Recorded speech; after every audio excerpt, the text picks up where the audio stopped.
In the heart of a winter that spared no mercy, Ethan's days had become a silent ritual, a dance with the elements and the unyielding wild. That fateful morning, as the first hesitant flakes of a new storm began to fall, he watched from a safe distance as Amber, the formidable, yet fragile, grizzly, stepped cautiously toward the shelter he had built. Her heavy paws left deliberate prints in the fresh snow, each step a quiet testament to her resolve. When at last she crossed the threshold, pausing to sniff the transformed air, Ethan's pulse thundered in his chest, a mix of relief and pride surging within him.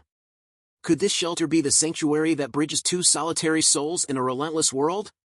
Later, as the wind roared its ancient ballad against his cabin walls, Ethan lingered near the window, his thoughts as tumultuous as the storm outside. Inside, the flicker of a fire did little to ease the weight of his concern. Every crackle of the flame echoed his silent question, was Amber truly safe, sheltered from winter's wrath? He paced the narrow confines of his refuge, the frost on the glass blurring the boundary between man and nature, until finally, as dawn crept reluctantly over the peaks, he resolved to venture out once more. What hidden truth would the fresh light reveal about the fragile bond they were forging? Bundled in his heaviest coat and burdened with a pack filled with careful provisions, Ethan embarked on the snow-draped path toward the clearing. The landscape had transformed overnight, familiar tracks now buried under a pristine, unyielding blanket. His breath emerged in shallow puffs as anticipation tightened his chest. At the edge of the clearing, panic nearly gripped him when the hollow where Amber had once rested lay empty.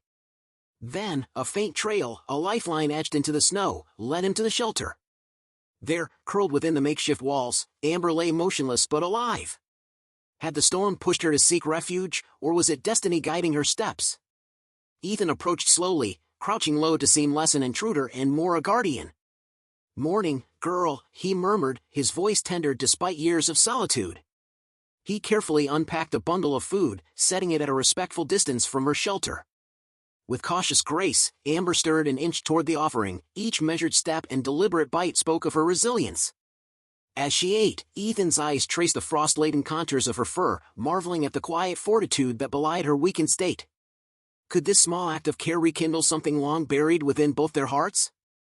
The day unfolded in a quiet rhythm, Ethan methodically reinforcing the shelter with additional branches and moss, while Amber observed from the shelter's shadowed edge. He paused often to steal glances at her, noting the gradual easing of her tension, the softening of her wary gaze into something akin to trust. In these silent exchanges, Ethan discovered a bittersweet echo of a past he had long tried to forget, a past filled with loss, marked by the gentle care his late partner once bestowed on every living thing. Might the tender art of nurturing a wounded creature mend the fractures of a solitary soul? As the golden hues of sunset bled into the snow, Ethan gathered his tools and prepared to leave. Standing at the clearing's edge, he offered a quiet promise, "I'll see you tomorrow." The words, simple yet laden with newfound purpose, carried on the crisp air as he trudged back to his cabin, each step a testament to the emerging connection between man and beast. That night, by the flickering warmth of the fire, he scribbled in his battered notebook lines of hope, worry, and a stirring realization that care was not a burden but a beacon. Could this delicate bond be the spark that would ignite the long-dormant embers of his own life? Before dawn, under a pale silver glow, Ethan's restless thoughts drove him to prepare for another day of vigilant guardianship. The previous nights had been restless, spent pacing by frost-kissed windows and replaying every moment of Amber's struggle in his mind. He packed extra food, reinforced his tools, and even included a cherished wool blanket, an heirloom of warmth he had once held dear but now offered to ease her suffering. Was this new routine the quiet rebirth of a man who had long resigned himself to isolation? The trek back to the clearing was arduous, the fresh snow deep, the wind a biting reminder of nature's indifference. Yet, every laborious step reaffirmed Ethan's determination. Upon reaching the clearing, his heart swelled at the sight of Amber still nestled in the shelter.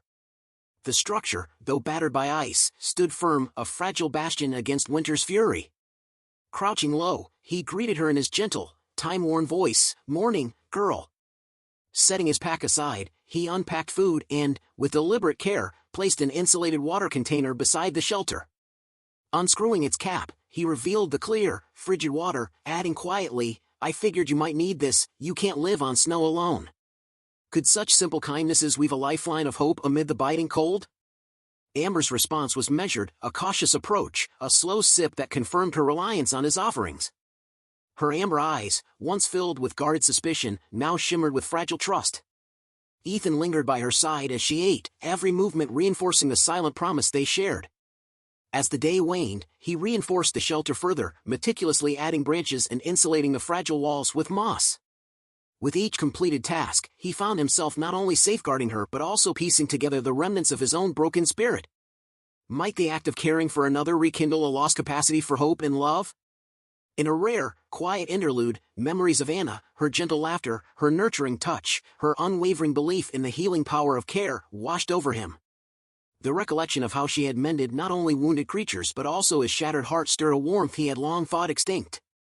As he worked, the weight of solitude and grief began to lift, replaced by the delicate bud of connection. "You're tougher than I ever imagined," he murmured, more to himself than to Amber, whose subtle ear twitch seemed to acknowledge his sentiment. Could the healing power of care transform a life steeped in sorrow into one brimming with possibility? Night fell again, and as Ethan retreated to the relative safety of his cabin, he opened his notebook and began to write, a litany of small victories and tentative plans. He chronicled her strength, the slow-building trust, and the pressing need to build a more permanent refuge before the arrival of new life. His words were measured and raw, capturing the collision of hope and despair that had come to define his days. "I haven't felt this connection in years," he penned, "and though it terrifies me, it also feels like the only way forward." Would this newfound purpose lead him out of the shadows of his past, or plunge him deeper into an uncertain future? The following morning, the world outside was draped in a heavy, gray hush. Ethan stepped onto the porch, inhaling the crisp air as he gazed out at the snow-laden trees. His pack, now heavier with supplies, was a tangible reminder of the responsibility he'd chosen to embrace.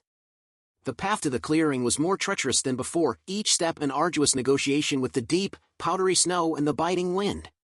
Yet, with each determined stride, he moved closer to the sanctuary he had come to share with Amber.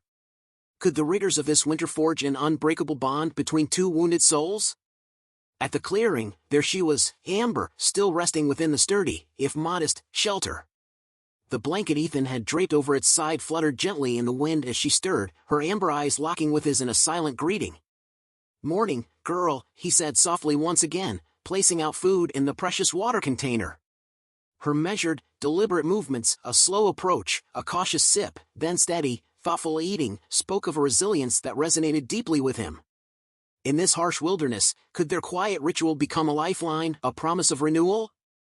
For the remainder of the day, Ethan worked tirelessly to secure the shelter against the encroaching cold and the threat of predators. He moved methodically, each action imbued with care, as he added branches and moss to fortify the fragile walls. Amidst his labor, memories of a life once shared with a loving soul, a life filled with laughter, tender gestures, and the gentle act of nurturing, surfaced with bittersweet clarity. Those recollections, once stifled by grief, now intermingled with the present, guiding his hands and heart. Might the echoes of a lost love illuminate a path to healing and connection in the unforgiving wild? As twilight bled into night, Ethan stood at the edge of the clearing, his breath mingling with the cold air as he offered his final promise of the day, "I'll be back tomorrow."